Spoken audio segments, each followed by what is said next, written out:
મિત્રો આપનું સ્વાગત છે ફર્નિશિંગ ગુજ્જુ પર। જો મિત્રો તમને લોઅર બેક પેઇન હોય અથવા અપર બેક પેઇન હોય, જો આ દુખાવો હોય તો મિત્રો આ વિડીયો તમારા માટે છે, કારણ કે આ વિડીયોની અંદર આપણે જોવાના છીએ બ્લુ બ્લિસ કંપનીનું એક ગાદલું જે લોઅર બેક અને અપર બેક પેઇન માટે બેસ્ટ રહેવાનું છે। બ્લુ બ્લિસ કંપનીના કંપની સ્ટોરમાં આપણે આવ્યા છીએ મિત્રો, કે જે રાજકોટ સિટીમાં છે। મિત્રો આપણે સૌથી પહેલા ગાદલું જોઈએ। આ છે બ્લુ બ્લિસ કંપનીનું સ્પાઇન કેર ગાદલું। જો આ પ્રકારનો આખો લુક છે, બ્લેક થીમ ઉપર આ ગાદલું આખું બનેલું છે।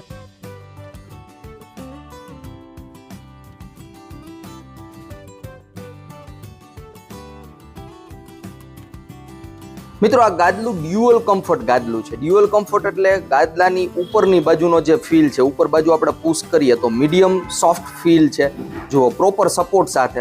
કારણ કે ઉપર આપણે પુશ કરીએ સર્ટેન ડિગ્રી સુધી એની અંદર ખૂદશે બોડી, પરંતુ ત્યારબાદ બોન્ડેડ ફોર્મનો સપોર્ટ મળે એટલે મીડિયમ સોફ્ટ ફીલ છે। અને ગાદલાને આપણે ફેરવી નાખીએ તો બીજી બાજુનો જે ફીલ છે મીડિયમ ફર્મ છે, એટલે કે હાર્ડ ગાદલું છે, કડક ફીલ મળવાનો છે। તો આ ગાદલાને તમે બંને બાજુ યુઝ કરી શકો, એક બાજુ મીડિયમ સોફ્ટ અને બીજી બાજુ મીડિયમ ફર્મ, આ ટાઈપનો ફીલ છે આ ગાદલાનો।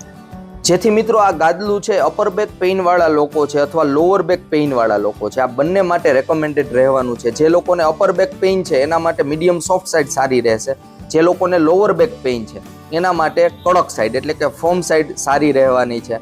તો 2 in 1 ગાદલું છે, એક જ ગાદલાને તમે બે પર્પઝથી યુઝ કરી શકો। લોઅર બેક પેઇન હોય અથવા અપર બેક પેઇન હોય, બંને લોકો માટે આ ગાદલું સારું રહેવાનું છે। મિત્રો હવે આ ગાદલાનું આપણે સ્ટ્રક્ચર જોઈએ। સૌથી ઉપર મિત્રો આપણે ફેબ્રિક આનું જોઈએ તો ફેબ્રિક છે મિલાન્જ ફેબ્રિક આપેલ છે, લુકમાં એટ્રેક્ટિવ લાગે। અને સિલાઈની અંદર 22 mm નું મેમરી ફોમ અને સોફ્ટ ફોમનું કોમ્બિનેશન આપેલ છે, જેને કારણે મેમરી ફોમથી ફાયદો એ થશે કે બ્લડ સર્ક્યુલેશન સારું થાય, ઇનિશિયલ સોફ્ટનેસ મળે અને શરીરના જે વજનવાળા પાર્ટ છે એનું વેઇટ ડિસ્ટ્રીબ્યુશન પ્રોપર થાય, પ્રેશર પોઈન્ટ રિડ્યુસ થાય। અને સૌથી જે ઉપરનું સ્ટ્રક્ચર છે એ પણ આખું સાયન્ટિફિકલી ડિઝાઇન કરેલું છે, કારણ કે ડ્યુઅલ કમ્ફર્ટ આ ગાદલું બનેલું છે। તો સૌથી ઉપર HR ફોમ આપેલું છે। HR એટલે હાઈ રેઝિલિયન્સ ફોમ જેને કહી શકાય। નોર્મલ જે PU ફોમ આવે એની કમ્પેરિઝનમાં થોડુંક જમ્પિંગ વાળું ફોમ હોય છે, તો સૌથી ઉપર 1.5 ઇંચનું HR ફોમ આપેલ છે। એની નીચે મિત્રો હાઈ ડેન્સિટી રીબોન્ડેડ ફોમ આપેલ છે, આ ટાઈપનું હોય છે, હાર્ડનેસ વાળું ફોમ હોય છે। એની નીચે પાછું HR ફોમ છે 1.5 ઇંચનું। હવે આ જે વચ્ચેનું બોન્ડેડ ફોમ છે એનો ફાયદો શું થશે? ઉપર HR ફોમ છે એમાં તમે સૂતા જુઓ તો બોડી સર્ટેન લેવલ સુધી અમુક લેવલ સુધી અંદર ખૂદશે શરીર, પરંતુ બોન્ડેડ ફોમનો સપોર્ટ મળી જશે શરીરના જે વજનવાળા ભાગ છે એને, જેને કારણે ગાદલું સપોર્ટિવ રહેશે। અને ગાદલાનો એક નિયમ છે કે જો તમને ગાદલામાં પ્રોપર સપોર્ટ મળે ને તો જ એની અંદર પ્રોપર કમ્ફર્ટ મળે। તો આની અંદર બોન્ડેડ ફોમનું કોમ્બિનેશન છે, પ્લસ નીચેની બાજુ જે રીતના આપણે પહેલા વાત કરી HR ફોમ આપેલ છે અને ફેબ્રિક પણ નીચે પણ મિલાન્જ ફેબ્રિક છે। તો આ ટાઈપનું આખા ગાદલાનું મિત્રો ફોમ સ્ટ્રક્ચર છે। હવે આ ગાદલા ઉપર સૂઈને ચેક કરીએ કે ગાદલાનો ફીલ કેવો છે અને કોને કોને આપણે આ ગાદલું રેકમેન્ડ કરી શકીએ। સૌથી ઉપર આપણે ઉપરની જે સાઈડ છે ગાદલાની મીડિયમ સોફ્ટ સાઈડ એ અત્યારે રાખેલી છે। ગાદલા ઉપર તમે બેસો એટલે સર્ટેન લેવલ સુધી બોડી સિંક થશે, ખૂદશે, પરંતુ બહુ જાજુ ખૂદશે નહીં। એટલે ગાદલા ઉપર બેસીને ક્યારેય તમારે વર્ક કરવું હોય તો આ કમ્ફર્ટેબલ રહેવાનું છે। માનો કે ગાદલા ઉપર બેસીને લેપટોપમાં વર્ક કરતા હોય, મોબાઈલમાં વર્ક કરતા હોય તો કમ્ફર્ટેબલ રહેશે। મિત્રો ગાદલામાં આપણે સુઈ ત્યારે આઈડિયા આવે કે લોઅર બેકનો પાર્ટ છે, અપર બેકનો પાર્ટ છે, આ પ્રોપર આની અંદર ખૂંચે છે, પરંતુ ઓલમોસ્ટ જોઈને તો 1 ઇંચથી વધારે આની અંદર શરીર ખૂંચતું નથી, એટલે કે સપોર્ટિવ ગાદલું છે। 1 ઇંચથી વધારે આની અંદર બોડી ખૂંચવાનું નથી, એટલે કમ્ફર્ટેબલ રહેવાનું છે। બેક પેઇન પ્રિવેન્ટિવ તરીકે પણ સારું રહેવાનું છે। હવે સાઈડ સ્લીપર હોય તો પણ રેકમેન્ડેડ રહેશે। આની જે મીડિયમ સોફ્ટ સાઈડ છે, સાઈડ સ્લીપર માટે પણ ઘણી બધી કમ્ફર્ટેબલ રહેવાની છે। જો મિત્રો તમને લોઅર બેકનો ઇસ્યુ હોય તો તમારે ગાદલું ફેરવી નાખવાનું, અપર બેકનો હોય તો આ વાળી જે સાઈડ છે સોફ્ટ સાઈડ એ તમે યુઝ કરી શકો। હવે લોઅર બેકનો ઇસ્યુ હોય તો આ રીતના ગાદલું તમે ફેરવી શકો। સામાન્ય રીતના મિત્રો દાદા દાદીનો રૂમ છે, મોટી ઉંમરના વ્યક્તિ છે, વધારે વજનવાળા વ્યક્તિ છે, એના માટે આ ગાદલું બેસ્ટ રહેવાનું છે, એના માટે બેસ્ટ ગિફ્ટ હશે આ। હવે આ જે સાઈડ છે એ ફોર્મનેસ વાળી સાઈડ એટલે કે હાર્ડ સાઈડ છે।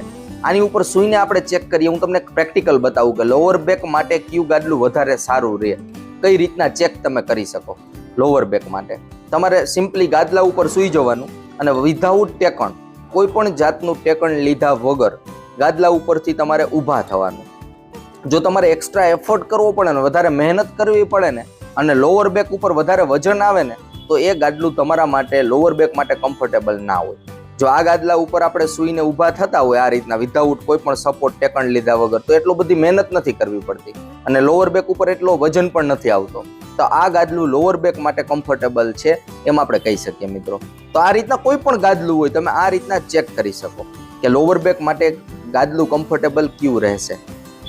તો મિત્રો આ ગાદલું ખાસ કમરના દુખાવા માટે અથવા કમરનો દુખાવો ના થાય એના માટે બેસ્ટ રહેવાનું છે. હવે મિત્રો વાત કરીએ કોને કોને આપણે આ ગાદલું રેકમેન્ડ કરી શકીએ.